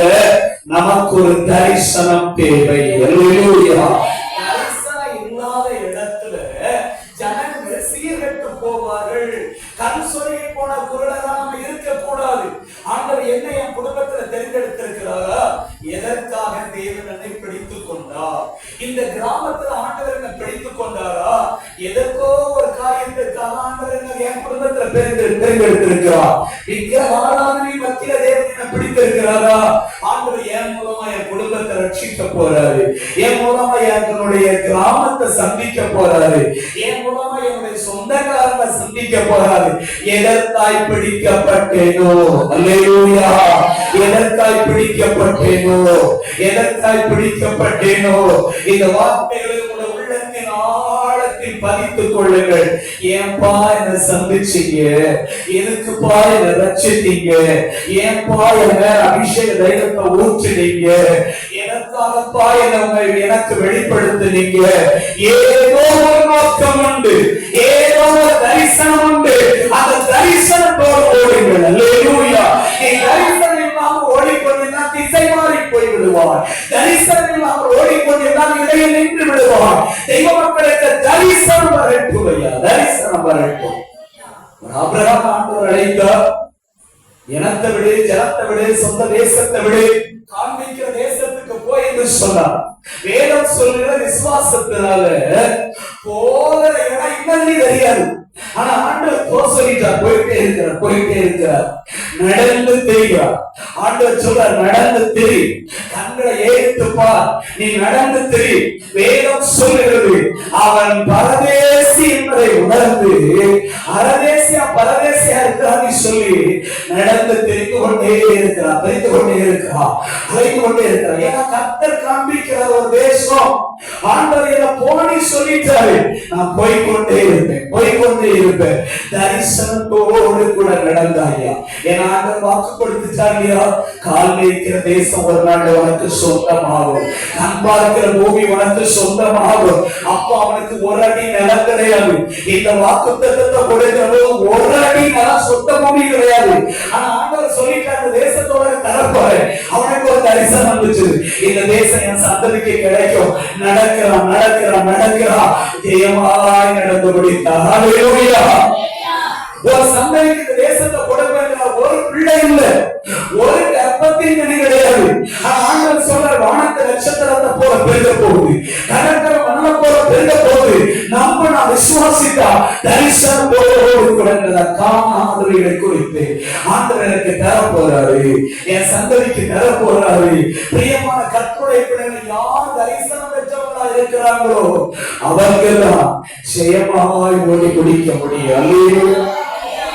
ஏனோ தானங்கிற விசுவாசியா இருந்தா ஓட்டத்தை முடிக்க முடியாதுன்னு ஒரு ஜாக்கிரதை தேவை. அழைத்த தெய்வத்தை குறித்த அந்த விழிப்புணர்வு நமக்கு தேவை. என்னை எதற்காகவோ எத்தையும் சந்தித்து இருக்கிறார், என்னை எதற்காகவோ ஆண்டவர் சந்தித்து இருக்கிறார். சும்மா இல்ல, சும்மா அந்த கூடாரத்திற்குள்ள தேவாலயத்திற்குள்ள நீங்க வரல, சும்மா ஆண்டவர் கொண்டு வரல. ஏதோ ஒரு நோக்கம் உண்டு, வந்ததற்கு முகாந்திரம் உண்டு. அல்லேலூயா. அழைப்புல விழிப்பா இருக்கும். தூண்டி போடுறவங்களை பற்றி ஒண்ணு சொல்வாங்க. தூண்டி போடுற மனுஷனுக்கு கண்ணு முழுவதும் எங்கதான் இருக்கும், அந்த மிதப்பு நிறைய இருக்கும். எப்போ அந்த மிதப்பு கட்ட உள்ள முங்குது, மீன் கிடைச்சிட்டு அவன் கண் இன்பாங்கதான். வேற ஏதெல்லாமோ பேசிக் கொண்டிருந்தாலும் அவனுக்கு இருக்கிற ஒரே தரிசனம் அதை மேல இருக்கும். தெய்வ மக்களுக்கு இருக்கிற ஒரே தரிசனம் பரமலக்கு. ஹல்லேலூயா. பரமராஜ்யம் எனக்கு குடியிருப்பாங்க இருக்குது. அந்த தரிசனத்தை நான் இழந்து விடக்கூடாது, அந்த வேறோட ராஜ்யத்தை நான் இழந்து விடக்கூடாது. ஓடிக்கொண்டே இருக்கிறோம். தரிசனம் பெற்ற ஒரு வாழ்க்கை, சுத்த நாமத்திற்கு மகிமை உண்டாவதாக. மூன்றாவதாக போசாய பார் வேதத்தை எப்படி ஜெயமாய் ஓடி முடித்தார். அதே பிலிப்பியர் 3வது அதிகாரம் 13வது வசனத்தை வாசிக்க கேட்போம். 3:13. சகோதரரே, அதை பிடித்துக் கொண்டேன் என்று நான் எண்ணுகிறதில்லை, ஒன்று செய்கிறேன், பின்னானவைகளை மறந்து முன்னானவைகளை நாடி கிறிஸ்து இயேசுவுக்குள் தேவன் அழைத்த பரம அழைப்பின் பந்தய பொருளுக்காக இலக்கை நோக்கி ஓடுகிறேன். சொல்லுங்க, சகோதரரை அதை நான் பிடித்துக் கொண்டேன் அல்லது பெற்றுக் கொண்டேன் என்று நான் எண்ணுகிறத ஓடிட்டு தான் இருக்கு. ஆனா எப்படி ஓடுகிறேன்? ஒன்று செய்கிறேன் என்ற இடத்த ஒரு தீர்மானம், திடமான ஒரு தீர்மானம் எடுக்கிறார். என்ன தீர்மானம்? பின்னானவைகளை மறந்து முன்னானவைகளை நோக்கி நான் ஓடுகிறேன். அல்லேலூயா.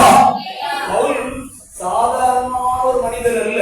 நான் ஆரம்பத்திலே சொன்னேன், கீர்த்தி பெற்ற தரிசு பட்டணத்தில் பிறந்தவர் பவுல். மிகப்பெரிய அறிவாளி, மிகப்பெரிய ஒரு கோத்திரத்தில் பிறந்த இந்த பெருமை அவருக்கு இருக்கு. பென்யமீன் கோத்திரத்தில் பிறந்தவர். அது மட்டும் யூத மார்க்கத்தை சார்ந்தவர், ரோமனுக்குரிய சாட்சியத்தை பெற்றிருந்தவர். அந்த பவுல் ஆலோசனை சங்கத்தில் உறுப்பினராக இருந்தவன். வேத பண்டிதர்கள் சொல்லுகிறார்கள், ஆலோசனை சங்கத்துல உறுப்பினராக இருக்கிறதுனாலே கோடிக்கணக்கான ஆஸ்திகளுக்கு உரிமைக்காரனாக இருக்கும். அவ்வளவு பெரிய மனுஷனாக்கும் பவுல் தன்னுடைய பரிசய மார்க்கத்தின்படி சிறிதளவு குற்றம் சாட்டப்படாது. ஜாதி பெருமை இருந்தது, குல பெருமை இருந்தது, கோத்திர பெருமை இருந்தது, தான் வகித்து வந்த பதவியை குறித்த பெருமை இருந்தது, தான் மிகப்பெரிய சுய பரிசுத்தமான பெருமை இருந்தது. நியாய பிரமாணத்தின்படி குற்றம் சாட்டப்படாத பாவங்கிற பெருமை இருந்தது. ஆனா ஒரு நாள் ஆண்டவர் இயேசு சந்தித்த போது எல்லாவற்றையும் இழந்தவராக தேவனே என்ன செய்ய சித்தமா இருக்கிறது அர்ப்பணித்தது மாத்திரமல்ல, அவரை பின்னால இழுக்கிற சாதி பெருமை, குல பெருமை, கோத்திர பெருமை, சுய பரிசுத்தம், ஞானம், ஆசி எல்லாவற்றையும் அப்படியே விட்டுட்டு முன்னானவைகளை நோக்கி ஓடிக்கொண்டே இருந்தார். அல்லேலூயா. பின்னானவைகளை மறந்து என்ன அர்த்தம் தெரியுமா? என்ன பின்னால இருக்கிற காரியங்களை விட்டுவிட்டு என்னை பின்னிட்டு திரும்ப செய்கிற காரியத்தை விட்டுவிட்டு முன்னோக்கி நான் ஓடிக்கொண்டே இருக்கிறேன். ஓட்ட பந்தயத்துல ஓடுறவங்க ஜெயிக்கணும், அப்பப்ப பின்னால திரும்பி பார்த்தாங்கன்னா ஜெயிக்க முடியுமா? நிச்சயமா முடியாது. முன்னோக்கி ஓடிக்கொண்டே அவங்களுக்கு ஒரே நோக்கம், அந்த லக்க போய் முதலாவது தொடர். பின்னால யார் வாரம், சைட்ல யார் வாரம், அப்பப்ப பின்னால திரும்பினாங்கன்னா ஜெயமா முடிக்க முடியாது. ஒரு தீர்மானம் எடுக்கிறது, இன்றைக்கு ஒன்று செய்கிறேன், பின்னாளர்களை மறக்கிறேன், பின்னிட்டு பார்க்கிற அனுபவம் வேண்டாம். அல்லேலூயா. பின்மாற்றம் இருக்கக்கூடாது. ஜெயமுள்ள வாழ்க்கை வாழணும்னா பின்னிட்டு பார்க்கிற அனுபவம் வேண்டாம். சோதம் குமரா பட்டணத்துக்கு மேல அக்னி இறங்க போகுது. தூதர்கள் வந்து சொல்லுகிறாங்க, இந்த பட்டணத்தை தேவன் அழிக்க போகிறார், உன் ஜீவன் தப்ப ஓடிப்போ. லோத்தினுடைய கைகள், லோத்தினுடைய மனைவியின் கைகள், பிள்ளைகளுடைய கைகள் அவர்கள் வலுக்கட்டாயமாய் பிடித்து வெளியே பட்டணத்துக்கு வெளியே கொண்டு வந்து நிறுத்தி சொல்றாங்க, இந்த பட்டணத்தை இப்ப அக்னி இறங்க போகுது, உன் ஜீவன் தப்ப ஓடிப்போ. இந்த பாவ பிரதேசத்தை நிற்காது, பின்னிட்டு பார்க்கிறார், உன் ஜீவன் தப்புன்னு நாம் மலைக்கு ஓடிப்போ. இந்த வார்த்தையை கேட்ட போது லோத்து ஓடுகிறான், லோத்தின் மனைவி ஓடுகிறாள், பிள்ளைகள் ஓடுறாங்க. கொஞ்ச தூரம் ஓடின பின்பு லோத்துவின் மனைவி பின்னிட்டு பார்க்கிறாள். இத்தனை வருஷம் சஞ்சரித்த பூமி, சேர்த்து வைத்த ஆஸ்தி எல்லாத்தையும் கொஞ்சம் திரும்பி பார்த்தா முடிவு என்ன? அங்கேயே உப்பு தூணாய் மாறி போய்விட்டாள். ஓட்டம் அத்தோடு நின்று போய்விட்டது. பிரியமானவர்களே, பின்னிட்டு பார்க்கிற மனுஷன், பின்மாற்ற ஜீவிதமுடைய மனுஷன் வாழ்க்கையில வெற்றி பெற முடியாது. அல்லேலூயா. ஜெயமாய் ஓடி முடிக்கவே முடியாது. ஆபிரகாம் தேவன் அழைத்தார், காண்பிக்கிற தேசத்துக்கு போய் சொல்லிட்டாரு, ஜனத்தை விட்டாச்சு, தேசத்தை விட்டாச்சு, இனத்தை விட்டாச்சு. இப்போ வாக்குத்தத்தத்தின் புத்திரன் ஈசாக்கு பிறந்து வாய்ப்பு ஆயிடுச்சான். ஈசாக்கு இப்ப திருமணம் பண்ணணும். ஆபிரகாம் என்ன சொல்றார்? தான் வீட்டில் உள்ள எலியேசரை அழைத்து அழைத்து சொல்றார், என் சொந்த ஜனத்திடத்துக்கு திரும்பி போ, நீ அங்க போய் என் குமாரனுக்கு பெண்ணை கொண்டு வா. அப்ப எலியேசர் கேட்கிறாரு, ஒருவேளை அந்த பெண் என் பின்னே வராமல் போனால் உங்களுடைய குமாரன் நான் அழைத்துக் கொண்டு போக வேண்டுமா? அவர் உடனே சொல்றாரு, பாரு, என் குமாரனை மட்டும் இனத்திலிருந்து அந்த இடத்துக்கு கூட்டிட்டு போயிடாது. அல்லேலூயா. ஒரு தடவை விட்டுச்சு வந்துச்சு, இவன் திரும்ப அந்த இடத்துக்கு என்ன கொண்டு போயிடாது, பின்னிட்டு பார்க்க வச்சிடாது. கர்த்தர் தம்முடைய தூதனை அனுப்பி காரியத்தை வாய்க்க செய்வார். பின்னிட்டு பார்த்து விடாது. இஸ்ரவேல் ஜனங்கள் பஸ்கா ஆட்டுக்குட்டியினால மீட்கப்பட்ட ஜனங்கள், பஸ்கா ஆட்டுக்குட்டியினால மீட்கப்பட்ட ஜனம் பலத்த கரத்தோடு ஓங்கிய புயத்தோடு அவரை கடந்து வந்தாங்க. செங்கடலை தாண்டி செங்கடல் பக்கத்துல வர்றாங்க. செங்கடல் முன்னால செங்கடல், பின்னால பார்வோனின் சேனை இருக்கிறது. இஸ்ரவேல் உடனே மோசேயை பார்த்து சொல்றாங்க, மோசே, எகிப்துல பிரேத குழியில சொல்லி கொண்டு வந்துச்சியா? செங்கடல் முன்னால வந்து நின்று இப்ப எங்க திரும்பி பார்க்கிறாங்க? வெட்டு வந்த தேசத்தை திரும்பி பார்த்து சொல்றாங்க, எகிப்துலதான் பிரேத குழி இல்லைன்னு சொல்லி எங்க எங்க கொண்டு வந்துச்சியா? நான் அங்கே இருந்திருக்கலாமே. ஆண்டவர் அற்புதத்தை செய்தார். செங்கடலை தாண்டினாங்க, சூர் வனாந்தரத்துக்கு வந்தாங்க. 3 நாட்கள் குடிக்கிறதுக்கு தண்ணீர் இல்ல. மோசேயை பார்த்து சொல்றாங்க, மோசே, நாங்க இருந்தா நல்லா இருந்திருக்கோம், அங்க எங்களுக்கு நாங்க அங்கே வேலை செய்தது நல்லா இருந்திருக்கோம். தண்ணி இல்லைன்னா திரும்பி பார்ப்பாங்க. முன்னால செங்கடல் இருந்தா எகிப்தை திரும்பி பார்ப்பாங்க. இன்னும் கொஞ்ச நாள் வருது, மன்னாவினால் போஷிக்கப்பட்டாங்க. மோசே பார்த்து ஒரு நாள் சொன்னாங்க, மோசே இந்த மன்னா எங்களுக்கு வெறுப்பா இருக்கு, இந்த மன்னாவை சாப்பிட்டு எங்களுக்கு வெறுத்து போயிடுச்சு. எகிப்துல நாங்க இறைச்சி பாத்திரத்து பக்கத்துல இருந்தோம், எகிப்துக்கு போனா நல்லா இருக்கும். அங்க எங்களுக்கு கீரைகள் கிடைச்சு, எங்களுக்கு பூண்டுகள் கிடைச்சு, மச்சைகள் கிடைச்சு, இங்க வெறுமனே மண்ணா மட்டும் இருக்கு, எகிப்துக்கு போனா நல்லா இருக்கும். எகிப்தை எட்டி பார்த்தாங்க.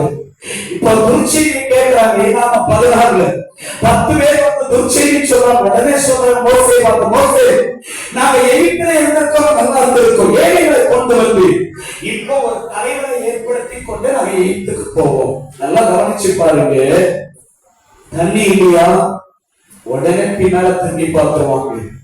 செங்கல் இருக்குதா, விட்டு வந்த தேசத்தை திரும்பி பார்ப்பாங்க.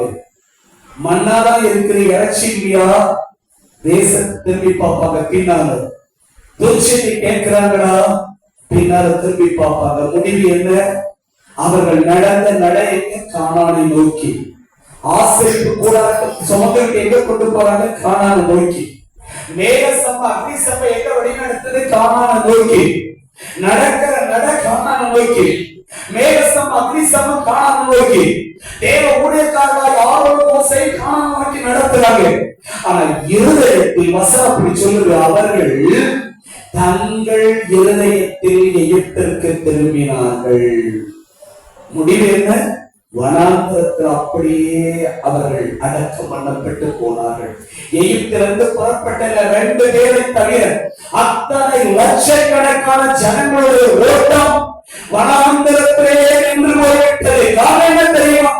பின்னிட்டு பார்க்கிற அனுபவம், பின்மாற்றத்தின் ஜீவிதம், பின்மாற்றத்தின் ஜீவிதம். எனக்கு அன்பான கர்த்தருடைய பிள்ளைகளே, அருமை விசுவாசிகளே, எத்தனை முறை பின்மாற்றம் நம்முடைய வாழ்க்கையில வந்தது உண்டு. ஆதி இருந்த அன்பு உண்டா? ஆதி இருந்த பரிசுத்தம் இன்னைக்கு இருக்குதா? ஆதி இருந்த தேவ பக்தி இன்னைக்கு இருக்குதா? அன்னைக்கு ஆண்டவரை மேல வச்சிருந்த அந்த அன்பு பாசம், அவருக்காக எதையாவது செய்ய வேண்டும் என்று துடிக்கிற அந்த துடிப்பு இன்னைக்கு இருக்குதா? கடமைக்காக ஒருவேளை ஆராதனைக்கு வரலாம், கடமைக்காக ஒருவேளை கொடுக்கலாம், கடமைக்காக ஒருவேளை வேதத்தை வாசிக்கலாம், கடமைக்காக ஒருவேளை ஜெபிக்கலாம். ஆனா ஆதியில் இருந்த அன்பு நேசம் இன்னைக்கு இருக்குதா? ஆண்டவர் சொல்றாரு, நீ ஆதியில் கொண்டிருந்த அன்பை விட்டு விட்டாய் என்று உன் பேரில் எனக்கு குறைவு உண்டு. அல்லேலூயா. பின்னிட்டு பார்த்துவிடாதீர்கள், பின்மாற்றங்கள் வாழ்வதாக. அன்னைக்கு இருந்த ஜெபம் இன்னைக்கு பண்ண முடியுதா? அன்னைக்கு இருந்த உபவாசம் இன்னைக்கு இருக்குதா? அன்னைக்கு இருந்த ஆத்ம பாரம் இன்னைக்கு இருக்குதா? அன்னைக்கு இருந்த கண்ணீரின் ஜெபம் இன்னைக்கு இருக்குதா? யோசித்து பாருங்க. எல்லாம் அப்படியே ஆனந்தமாக குளிரில்லாத தமிழ்ந்து போய் அப்படியே பின்மாறி கொண்டிருப்பாய் என்றால் ஓட்டத்தை ஜெயமாய் ஓடி முடிக்கவே முடியாது, ஓடி முடிக்கவே முடியாது. கர்த்தர் ஆட்களை எச்சரிக்கிறார், ஆண்டவர் ஆட்களை எச்சரிக்கிறார். பெற்றுக்கொள்ளத்தக்கதாய் ஓடிவிடுங்கள், பெற்றுக்கொள்ளத்தக்கதாய் ஓடிவிடுங்கள். தெய்வ மக்கள் மத்தியிலே இருக்கிற பின்மாற்றம் மாறுவதாக. அல்லேலூயா. பின்மாற்றத்தின் ஜீவியங்கள் மாறுவதாக. வெறுவெறுப்பான மந்த நிலவம் மாறட்டும், மந்த நிலவம் மாறட்டும். தெய்வ சித்தம் செய்கிறவர்களாக இருந்து விடுங்கள், தரிசனம் பெற்றவர்களாய் மாறி விடுங்கள். பின்னார்களை நடந்து நோக்கி ஓடுங்கள், பின்னிட்டு பார்க்கிற அனுபவம் வேண்டாம். நண்பராக பவுல் எப்படி ஓட்டத்தை ஜெயமாய் ஓடி முடித்தார். ஒரு வசனத்தை கூட மறுபடியும் வாசிக்கிற 1 Corinthians 9 அதிகாரம் 25 வசனம். 9:25. பந்தயத்திற்கு போராடுகிற யாவரும் எல்லாவற்றிலேயும் இச்சை அடக்கமுள்ளவர்களாய் இருப்பார்கள். அவர்கள் அறிவுள்ள கிரீடத்தை பெறும்படிக்கு அப்படி செய்கிறார்கள். நாமோ அழிவில்லாத கிரீடத்தை பெறும்படிக்கு அப்படி செய்கிறோம். எப்படி செய்கிறோம்? இச்சை அடக்கி ஓடிவிட வேண்டியது அவசியம். அல்லேலூயா. ஓட்ட மனுஷனை பாருங்க, எத்தனை நாட்கள் அவன் பயிற்சி பண்றான், எத்தனையாய் தன்னுடைய உடலை அவர் எத்தனை பயிற்சிகளை கடும் பயிற்சிகளை மேற்கொண்டு எப்படியாயிரம் ஜெயம் பெற வேண்டும் என்பதற்காக எடுத்துக்கொள்கிற முயற்சிகள் பிரயாசங்கள் ஏராளம். என்னென்ன உணவுகளை சாப்பிடக்கூடாது, எப்படி உணவுறுத்த கூடாது, எப்படி தன்னுடைய வாழை வைத்துக் கொள்ள வேண்டும், என்ன செய்ய வேண்டும் எல்லாம் தன்னுடைய ஒரு கட்டுப்பாட்டிற்குள்ளாக வைக்கிறான்.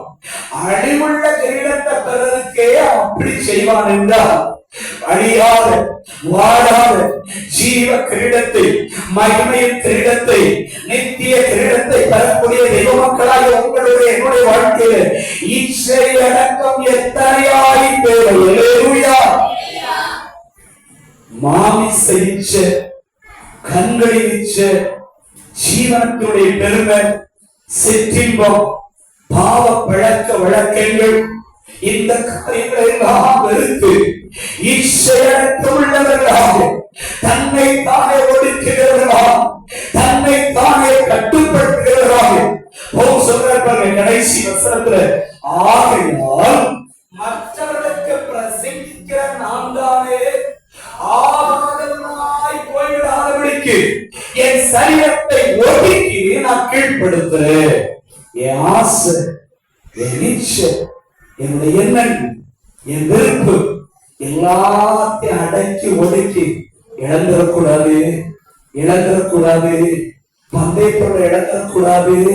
அந்த ஒரு பயத்தோடு கூட பரிசுத்தமாக தேவ பயத்தோடு பூர்ணப்படுத்தி ஓடிக்கொண்டே இருக்கிறேன். ஹல்லேலூயா. இச்சை அடக்கி ஓடிடுவார் இங்கு யாவிலும் காலம் தோழிக்கும் எதிர்கொண்டோடினேன். இச்சை அடக்கி ஓடிடுவார் இங்கு யாவிலும் காலம் தோழிக்கும் எதிர்கொண்டோடினேன். பாரம் பாவம் தள்ளினத்தை நோக்கி நேராய் வேறு நேரம் நேரித்த ஓட்டம். பாரம் பாவம் தள்ளினத்தை நோக்கி நேராய் வேறு நேரம் நேரித்த ஓட்டம். அக்கம் பக்கம் பார்த்திட்டாலும் அனைவரும் தூங்கியே காலம் நோக்கிக்கும் அக்கம் பக்கம் பார்த்திட்டாலும் அனைவரும் தூங்கியே காலம் நோக்கிக்கும்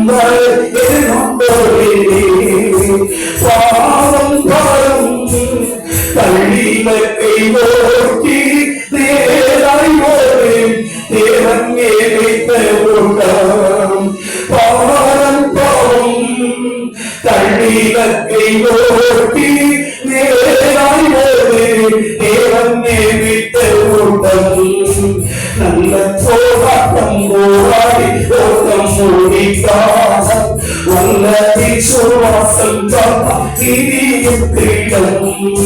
நல்ல போராட்டம் போராடி ஓட்டம் முடித்து வல்லதி சுவாசம் நீதியும் கிரீடம்.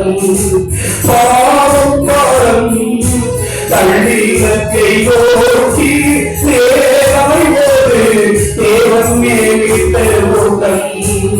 பாவம் பாவம் தள்ளினத்தை நோக்கி நேராய் ஓடு தேவன் ஏவித்த ஓட்டம். ஓட்டம் ஜெயமாய் ஓடி முடிக்க தேவ சித்தம் செய்யுங்கள். ஓட்டம் ஜெயமாய் ஓடி முடிக்க தரிசனமுடையவராய் மாறிவிடுங்கள். ஓட்டம் ஜெயமாய் ஓடி முடிக்க முன்னாளர்களை நோக்கி ஓடுங்கள், பின்னாளர்களை மறந்து விடுங்கள். பின்னான ஜீவிதங்கள் வேண்டாம், பின் மாற்றத்தின் ஜீவிதம் வேண்டாம். ஜெயமுள்ள ஓட்டத்திற்கு இச்சை அடக்கம் உள்ளவராயிருங்கள். ஐந்தாவதாக கடைசியாக ஓட்டத்தை ஜெயமா ஓடி முடிக்கிறார். அப்போஸ்தலர் நடவடிக்கைகளின் புஸ்தகம் 20வது அதிகாரம், அப்போஸ்தலர் 20வது அதிகாரம் 22, 23, 24 வசனங்களை நம்ம வாசிக்க கேட்போம்.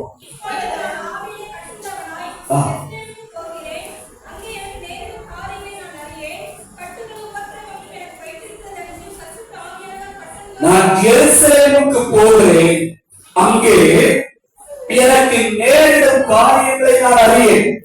கட்டுகள், உபத்திரவங்கள் எனக்கு வைத்திருக்கிறது என்று பரிசுத்தாவியானவர் பட்டந்தோறும் தெரிவிக்கிறதை மாத்திரம் அறிந்திருக்கிறேன். அடுத்த வசனம், ஆயிரம் அவைகளில் ஒன்றை குறித்தும் நான் கவலைப்படேன்.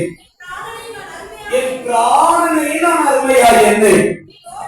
என் ஓட்டத்தை சந்தோஷமாய் முடிக்கவும் தேவனுடைய கிருபையின் சுவிசேஷத்தை பிரசங்கம் பண்ணும்படிக்கும் கர்த்தராகிய இயேசுவினிடத்தில் பெற்ற ஊழியத்தை நிறைவேற்றவுமே விரும்புகிறேன். அல்லேலூயா.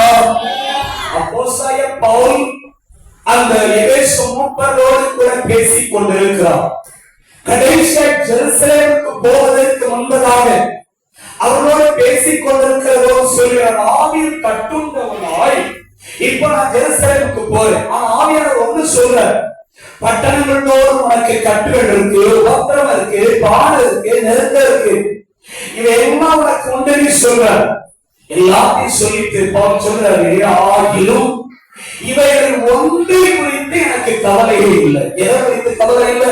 உபத்திரவங்கள், பாடுகள், நெருக்கங்கள், இதை குறித்து நான் கவலைப்பட மாட்டேன்.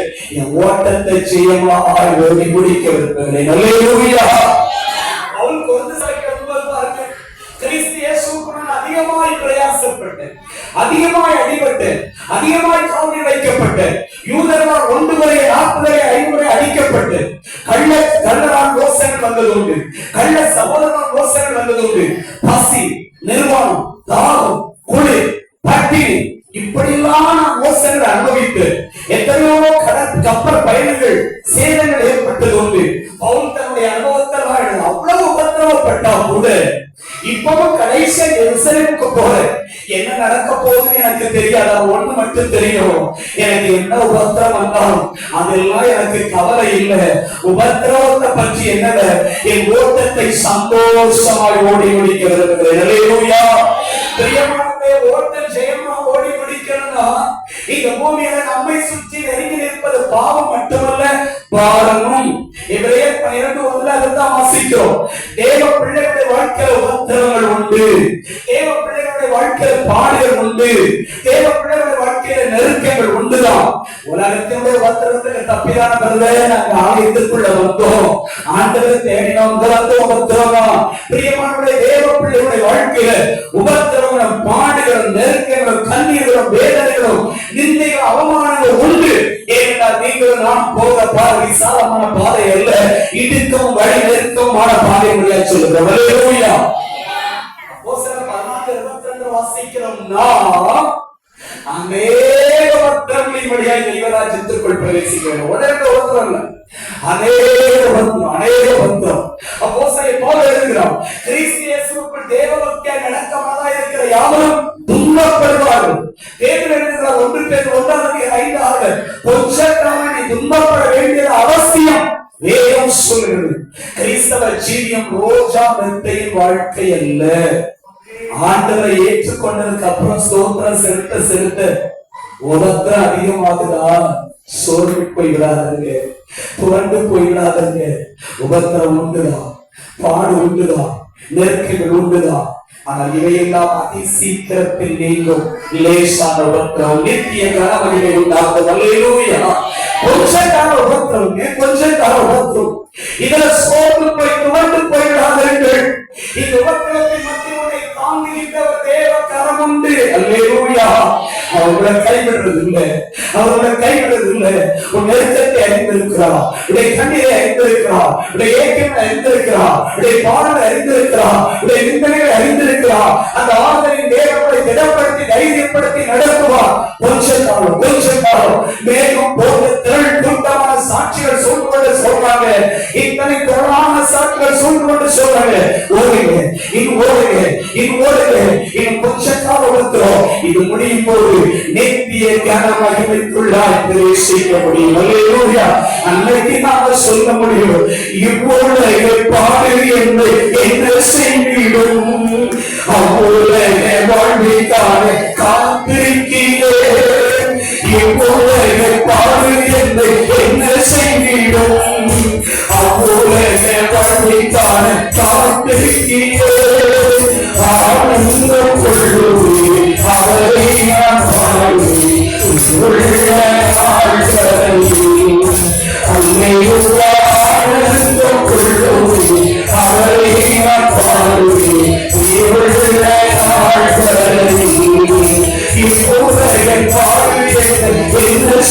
செய்திடும் அவ்வுலக வாழ்வித்தாலே காத்திருக்கிறேன் இவ்வுலக வாழ்வில் என்ன செய்திடும் அவ்வுலக வாழ்வித்தாலே காத்திருக்கிறேன் ஆழ்ந்த கொள்ளுவே அவரை நான் பாடுவேன் உயிருள்ள நாள் வரையில் அல்லேலூயா ஆழ்ந்த கொள்ளுவே அவரை நான் பாடுவேன் உயிருள்ள நாள் வரையில் அல்லேலூயா.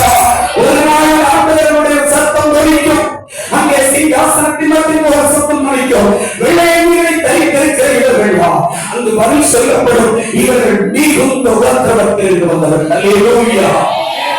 பரிசுத்த நாமத்திற்கு மகிமை உண்டாவதாக. பரிசுத்த கூட்டம் இயேசுவை புகழ்ந்து பாடுகிற அந்த கூட்டத்தில் நாம் இருப்போமா? இருப்போம் என்கிற நிச்சயம் உண்டா?